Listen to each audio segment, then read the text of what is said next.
Voici Freedom, vue du battant des lames, angle des rues Jules Aubert et des Sables. Il y a là, carré de fidèles parmi les convaincus, Annie et Jean-Michel, les commerciaux, Joël, l'attaché de presse, Nicole, comptable des deniers fridomiens, et Marilyn, la fourmi active du secrétariat. Sans oublier le père Joseph Deslieux, éminence grise de la présidence, le directeur général Jacques Klein.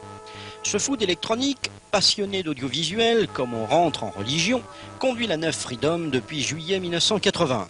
Son credo, le groupe radio-télé. Sa stratégie, celle du tiroir-caisse.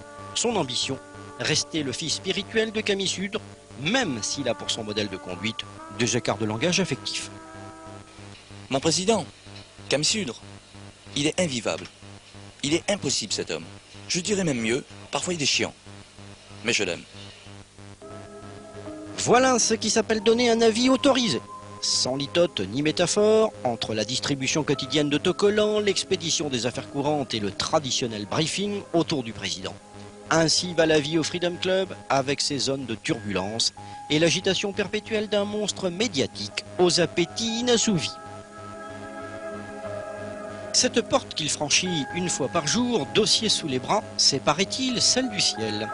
C'est Freedom, vue du sommet des montagnes, l'antre de la radio, le sanctuaire des décisions révolutionnaires. Même ici, surtout ici, Camille Sudre n'a pas le temps d'avoir l'avis de Monsieur Tout-le-Monde. Regardez-le, repas avalé sur le pouce, l'oreille attentive aux recommandations de l'attaché de presse écorché vif du détail, et l'œil rivé sur la pendule. Tiens, une idée toute confraternelle, si l'on prenait des nouvelles du service public à cette heure-ci. Rien sur la 1, le désert sur la 2, bonjour la 3. Benoît Ferrand n'y tient plus, l'ancien martèle son jugement. Alors il est fou, et en plus, il est fou. Et si le Manitou lève la tête de ses dossiers, c'est pour mieux fustiger le trio d'animateurs vedettes de la station. Enfants tumultueux de la concertation, sous des dehors sages, Benoît, Sonia et Eric jouent les sabras de l'animation face aux maniaques du changement. Dernières images fugaces d'une station de radio. Le coin des journalistes baigne d'une étrange activité maniacale.